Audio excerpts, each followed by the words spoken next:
Bonjour, c'est Ursule encore.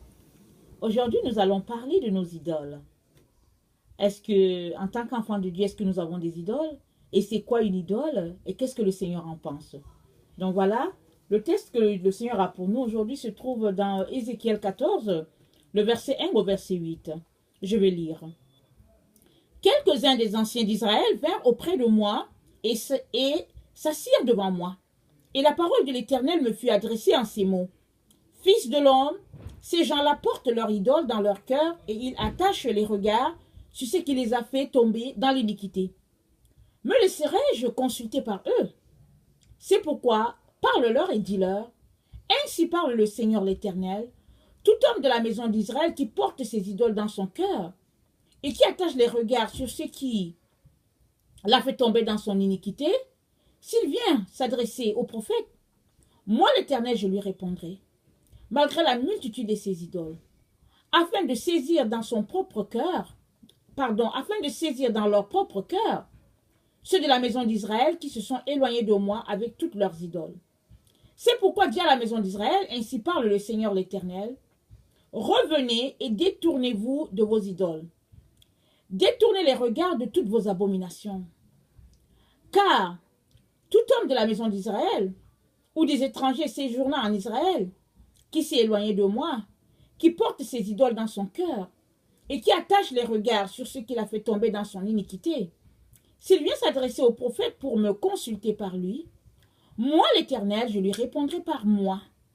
Je tournerai ma face contre cet homme, je ferai de lui un signe et un sujet de sarcasme, et je l'exterminerai du milieu de mon peuple, et vous saurez que je suis l'Éternel. Donc voilà, bon, comme on vient de le lire, nos idoles, dit l'Éternel, se trouvent dans nos cœurs.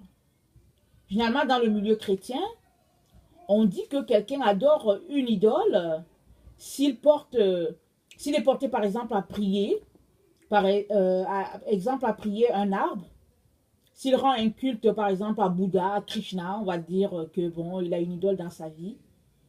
Mais si c'est quelqu'un par exemple qui aime tellement une série télévisée, on ne voit pas de problème à ça. On se dit, non, il n'y a pas de problème. On ne se pose même pas de questions. Parce qu'au fait, on se dit, il est chrétien, il a donné sa vie à Jésus, et puis bon, il peut quand même avoir de temps en temps du plaisir. Et ce qui fait que, bon, plusieurs enfants de Dieu se retrouvent pris dans les pièges de l'idolâtrie sans savoir que vraiment ils ont des idoles. Au fait, l'Éternel a dit à Israël, écoute ô Israël, je suis l'Éternel ton Dieu, tu n'auras point d'autre Dieu devant ma face.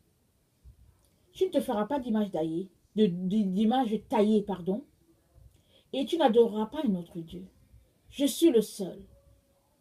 Et ça, ça veut tout simplement dire que tout ce que tu fais doit tourner autour de Dieu en la seule personne de l'Éternel. Il doit être le centre de tes intérêts. Il doit être ton objet de passion. Excusez-moi d'utiliser le mot objet, mais ce que je voulais qualifier, c'est comme quand on a quelque chose qui nous passionne, qui nous tient, cette chose-là, on l'aime tellement. Dieu devrait être comme ça pour nous.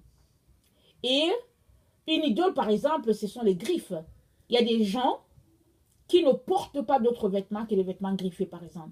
Si le vêtement n'est pas griffé de telle marque, la personne ne portera pas ce vêtement. Ou bien, si ce n'est pas un parfum sortant de telle maison, la personne ne portera pas le parfum. Et sans s'en rendre compte, ça devient une idole, malgré nous. Alors, et qu'est-ce que, par exemple, le Larousse dit, par exemple, sur Internet, c'est dit que une idole, c'est une représentation d'une divinité sous une forme matérielle. Par exemple, une image, par exemple, une statue, et qui fait l'objet d'un culte d'adoration. Une autre explication aussi, c'est que c'est une personne qui est l'objet d'une tendresse ou d'une admiration passionnée de la part de quelqu'un. Par exemple, aujourd'hui, il y a les stars d'Hollywood, il y a des gens qui vraiment vivent juste pour eux. Quand cette personne-là, tout film que la personne sort, il faut qu'elle regarde à tout prix cette personne-là Et ça, cette personne est devenue une idole pour eux. Et il y a des feuilletons, on s'en passe pas. Il y a des gadgets, il y a des gens, ils sont vraiment pris par l'histoire du chocolat. Alors, chocolat en haut, chocolat à droite, chocolat à gauche. Et ils sont pris dans cette passion-là, quelque chose qu'ils aiment tellement. Et le Seigneur vient par cette parole-là pour dire, détournez-vous de vos idoles. Pourquoi est-ce que Dieu mentionne quelque chose que nous aimons tellement comme une idole? Pourquoi il le mentionne? C'est parce qu'une fois que tu as une idole dans ta vie, au fait, tu pêches constamment. C'est dit dans le verset 6, je pense, c'est dit, c'est dit, qui attache les regards sur ce qui le fait tomber dans son iniquité. Ce passage est en train de dire, avoir une idole, c'est déjà une iniquité. C'est déjà un péché. Mais quand tu as une idole, cette idole occupe tellement ton cœur que tu peux y penser 10 fois dans la journée. Tu peux y penser 20 fois dans la journée. Tu peux y penser 30 fois dans la journée. Donc, chaque fois que tu penses à cette idole-là, tu pêches. Si dans la journée, tu as pensé à cette chose-là 20 fois, alors tu as péché 20 fois. L'idole que tu as gardée dans ton cœur t'a donné de pécher plusieurs fois. Parce qu'au fait, l'Éternel Dieu a dit quoi? Tu m'aimeras de toute ta pensée, de toute ta force, de toute ton âme. Ça veut dire que tout ce que nous faisons, tout, Jésus doit être l'objet de notre passion, tout doit être concentré sur Jésus. Alors s'il arrive que dans la journée, tu es concentré sur autre chose que Jésus, tu es déjà en train de pécher. Alors cette chose-là, à chaque fois que tu y penseras, tu tomberas dans ton péché à chaque fois. Il y a des personnes, par exemple, elles regardent, exemple, une chaussure, et la chaussure vient de sortir. Il faut à tout prix qu'elles aient cette chaussure-là, coûte que coûte. Et si les spéciaux finissent, par exemple, un mercredi, il faut à tout prix qu'elles achètent cette chaussure-là. Elles vont fouiller tous les magasins. Par exemple, parce que peut-être les chaussures, c'est leur idole. Quand elles vont aller dans un magasin, elles vont rentrer, par exemple, avec une chaussure. Quand elles vont aller dans un magasin, elles vont rentrer, elles auront un parfum. Ou bien elles vont aller dans un magasin, elles vont rentrer, elles auront des bijoux en main. Alors, des choses comme ça devient nos idoles. Et puis, ça devient vraiment l'objet de nos passions, de nos désirs. Et la Bible nous dit que quand on est rendu à ce point-là, au fait, on pêche constamment. Et Dieu dit, détournez-vous de vos idoles parce que c'est une abomination devant l'Éternel. Parce que c'est la chose qui vous fait constamment tomber, constamment tomber. Et ce n'est pas sans conséquence. Parce que l'Éternel dit dans le verset 8, il dit, moi l'Éternel, je lui répondrai par moi. Je tournerai ma face contre cet homme. Je ferai de lui un signe et un sujet de sarcasme. Et je l'exterminerai du milieu de mon peuple. Et vous saurez que je suis l'Éternel. C'est quand même grave ce que l'Éternel est en train de dire. L'Éternel est en train de dire que quelqu'un qui a une idole dans son cœur, Dieu va l'exterminer du milieu du peuple de Dieu. Alors qui est le peuple de Dieu? C'est le peuple, les sanctifiés. Ceux-là qui ont donné leur vie à l'Éternel et qui marchent pour lui, qui vivent pour lui. C'est eux le peuple de Dieu, le peuple saint. Et Dieu dit qu'il va exterminer une telle personne. Ça veut dire qu'un jour viendra où cette personne ne fera pas partie du peuple de Dieu. Et maintenant que tu as encore la vie, que tu respires, il est très important que tu règles le problème des idoles. Parce que si tu ne le fais pas, et qu'il arrive que tu meurs, l'Éternel dit, tu ne feras pas partie de son peuple. C'est quand même sérieux, n'est-ce pas? Souvent, on se dit que parce qu'on est chrétien, et on a donné notre vie à Jésus, on n'a plus de problème. Moi, j'ai déjà entendu plusieurs personnes qui disent que, au fait, j'ai donné ma vie à Jésus et puis c'est écrit, nul ne les ravira de ma main. Alors, je peux faire tout ce que je veux et je serai sauvé. J'ai même déjà entendu des personnes chrétiennes dire, j'ai donné ma vie à Jésus, je peux me suicider, je vais aller trouver Jésus. Vous voyez jusqu'où l'ennemi pousse le ridicule.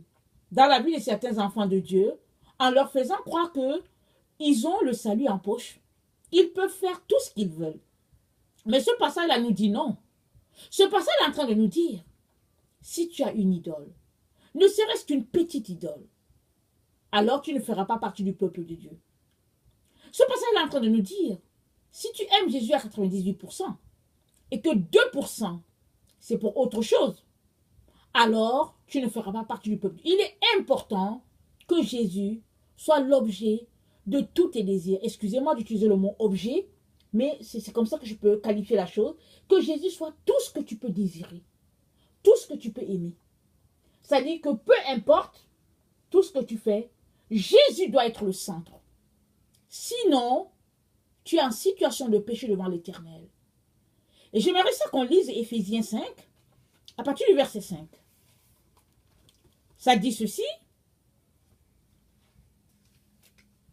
Car sachez-le bien, aucun impudique, ou impur, ou cupide, c'est-à-dire idolâtre, n'a d'héritage dans le royaume de Christ et de Dieu. Que personne ne vous séduise par des vains discours, car c'est à cause de ces choses que la colère de Dieu vient sur les fils de la rébellion. N'ayez donc aucune part avec eux. Autrefois vous étiez ténèbres et maintenant vous êtes lumière dans le Seigneur. Marchez comme des enfants de lumière, car le fruit de l'esprit consiste en toutes sortes de bonté, de justice et de vérité. Examinez ce qui est agréable au Seigneur et ne prenez point part aux œuvres infructueuses des ténèbres, mais plutôt condamnez-les, car il est honteux de dire ce qu'ils font en secret. Mais tout ce qui est condamné est manifesté par la lumière, car tout ce qui est manifesté est lumière. Donc voilà, tout ce qui est manifesté est lumière. Il est très important que nous puissions prendre ce temps-là devant Dieu pour dire, Seigneur, manifeste à la lumière tout ce qui est caché en moi. Parce que vous savez, on ne sait pas toujours les idoles que nous avons dans notre cœur. Si Dieu ne nous révèle pas par son esprit que nous avons une idole, on ne saura pas.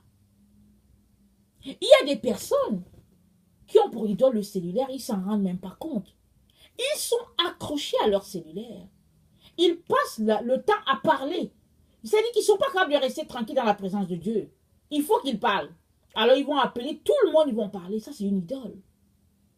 Si Dieu ne nous révèle pas que c'est une idole, on ne saura pas. On va tout simplement dire que, bon, écoutez, c'est une communion fraternelle. Il faut avoir la communion fraternelle avec les gens.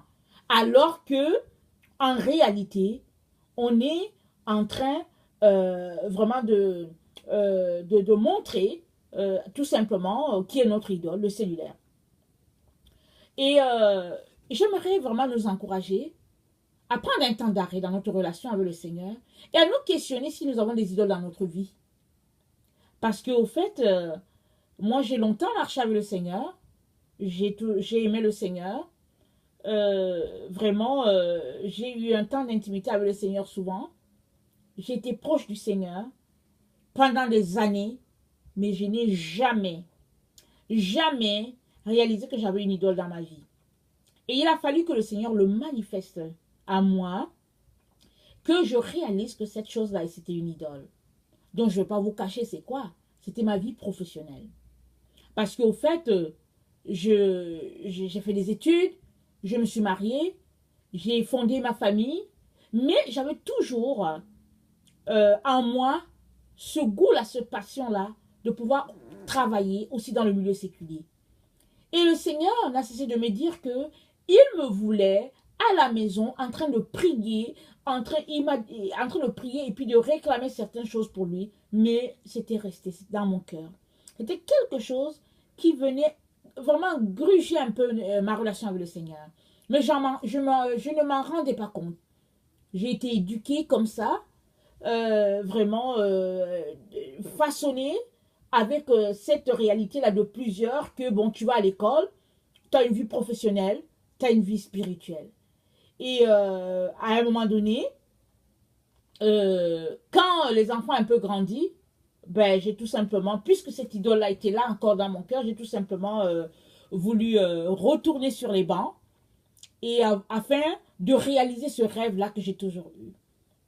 Jusqu'à ce que le Seigneur me montre clairement que, au fait, ça c'est la chose qui m'empêche de faire sa volonté pleinement. Mais il a fallu que je vive cela pour pouvoir crier au Seigneur, pour lui dire, Seigneur, délivre-moi. Ça a été des moments très difficiles. J'ai beaucoup pleuré parce que je ne me rendais pas compte que j'étais en train d'offenser mon Dieu. Je ne me rendais pas compte que j'étais vraiment liée par cette histoire-là. Parce que c'était quelque chose, c'était lié à beaucoup de choses, à mon enfance, à ma relation avec mes parents, c'était beaucoup de choses. Et pour moi, c'était comme si, tant que ces choses n'étaient pas réalisées, il y avait toujours un sentiment d'insatisfaction. Et le Seigneur a pointé ça, que cette chose-là était une véritable idole dans ma vie, et ça me tenait liée, et puis incapable d'avancer dans le plan que Dieu avait pour moi. Quand finalement, j'ai sacrifié l'idole, je suis venu la mettre sur l'autel de l'Éternel. Quand je l'ai fait, oh mon Dieu, qu'est-ce que ça a été libérateur. Et c'est là que j'ai su combien cette chose me tenait séparée de mon Dieu. Et depuis que j'ai déposé cela au pied de la croix, non seulement le fardeau est parti, mais vraiment ma vie, c'est une nouvelle naissance. Mon amour pour le Seigneur a pu vraiment s'exprimer dans toute sa plénitude. Et j'ai vraiment cette paix-là. Cette paix qui surpasse toute intelligence. C'est-à-dire que quand on vient au Seigneur, on a la paix. Mais on ne réalise pas qu'il y a une autre paix au-delà de celle-là jusqu'à ce que le Seigneur ôte certains obstacles à notre vie. Alors quand cette toison-là a été enlevée, quand cette barrière a été ôtée de ma vie, oh, j'ai vu que vraiment, c'est la chose qui faisait que souvent mon cœur éprouvait beaucoup de tristesse. Et quand je me mettais à penser à cela, évidemment, j'y pensais avec regret, j'y pensais avec des pourquoi, et j'attristais le Saint-Esprit sans vraiment le savoir. Et le Seigneur est venu, il m'a délivré, et il m'a réitéré son amour, et il m'a montré la raison pour laquelle il m'a créé. Et ça, vraiment, ça m'a vraiment propulsé. Quoi qu'il me l'avait déjà dit longtemps, il m'avait déjà dit, je t'ai appelé à ceci, je t'ai appelé à cela. Mais au fait, ça ne débloquait jamais à cause de cette idole-là qui était là et puis qui dérangeait beaucoup. Alors moi, c'est ça, c'était dans ma vie professionnelle. Mais toi, je ne sais pas c'est quoi ton idole. Il se pourrait que ce soit les griffes. Que tu sois tellement pris dans les griffes que tant qu'un habit n'est pas une griffe, ben, tu ne touches pas. Il se pourrait que ce soit les enfants. Soit tu n'aimerais tellement pas en avoir que bon, vraiment, ça te bloque dans ta relation avec le Seigneur. Ou bien tu aimerais tellement en avoir et puis tu n'arrives pas à en avoir que ça te bloque dans ta relation avec le Seigneur. Ça peut être le mari ou bien ça peut être la femme. Tu ne sais pas pourquoi. Écoute, tu es lié. Tu veux avoir un mari, tu veux avoir une femme, mais tu ne sais pas pourquoi tu n'en as pas. Et ça peut te bloquer dans ta relation avec le Seigneur. Et là, tu es pris avec cette histoire. Et à longueur de journée, tu es pris, tu pleures. Et puis, tu n'arrives pas à entrer vraiment dans l'adoration. Parce que l'idole que tu as dans ta vie t'empêche vraiment d'entrer dans l'adoration pleinement avec ton Dieu. Parce que quelqu'un qui adore Dieu, c'est quelqu'un qui se déverse complètement devant le Seigneur. Alors, ce qui fait que nous sommes bloqués constamment. Et devant Dieu, nous avons une tâche. Nous avons un obstacle. Non seulement notre Dieu est attristé du fait qu'il y a quelque chose qu'on lui préfère, qu'on préfère à lui, et nous aussi, on n'avance pas parce que vraiment, cette chose-là nous tient. Alors, j'aimerais nous encourager, nous les enfants du Seigneur, à prendre ce temps-là devant le Seigneur, un temps de jeûne, de prière, à l'invoquer, à lui demander de te montrer ce qui ne va pas, parce que le Seigneur dit, cherche, invoque-moi et je te répondrai. Je t'annoncerai de grandes choses, des choses que tu ne connais pas. Alors le Seigneur aime qu'on l'invoque. Le Seigneur aime qu'on le désire. Le Seigneur aime qu'on soupire après lui. Et quand il voit que vraiment, il a toute la place, alors il vient vraiment vers toi et puis te dit, oui mon enfant, mon fils, ma fille, voilà je t'ai appelé à cela, voilà je veux que tu fasses ceci, et il te fait confiance et il avance avec toi. C'est parce que si nos idoles ne sont pas exposées aujourd'hui à la lumière de Christ, et qu'on se retrouve un jour devant sa face, on peut avoir honte. Parce qu'on aura marché toute notre vie à l'église, on aura chanté à la chorale, on aura fait des activités à l'église, Et malheureusement, le carnet de Dieu dira que nous avons une idole et puis Dieu dit, je les ai exterminées, ces personnes-là. C'est une situation grave. Ne prenons pas cela à la légère. Et ne disons pas que bon, un jour, dans le fond, j'aime le Seigneur, je vais à l'église, je donne ma dîme, et puis bon, je suis gentil, je fais les activités.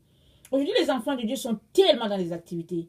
Ils sont pris dans la religion, et puis voilà, et ils sont pris dans cet engrenage-là, et ils se disent que le Seigneur va les aimer parce qu'après tout, ils font des choses pour le Seigneur. Mais le Seigneur, c'est la relation, c'est l'intimité.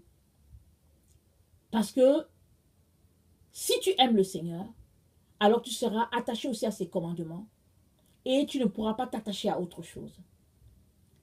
Et comme nous le savons tous, notre Seigneur revient bientôt. Et il est important que nous puissions nous débarrasser de tout ce qui peut enfrayer notre marche avec lui. C'est dit dans la parole que aplanissez le chemin. Préparez les sentiers du Seigneur, aplanissez ses chemins. Et le Seigneur est en train de venir. Et on ne peut pas continuer de s'amuser à traîner les choses.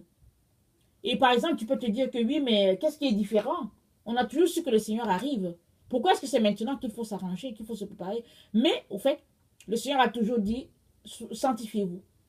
Quand on lit les épîtres, quand on lit les évangiles, les épîtres, on regarde la vie de ces chrétiens-là, mais on se dit, mais il y a quelque chose qui ne va pas. Parce que ces chrétiens-là, quand tu lis, ils attendaient le Seigneur déjà en leur temps. Et 2000 ans ont passé.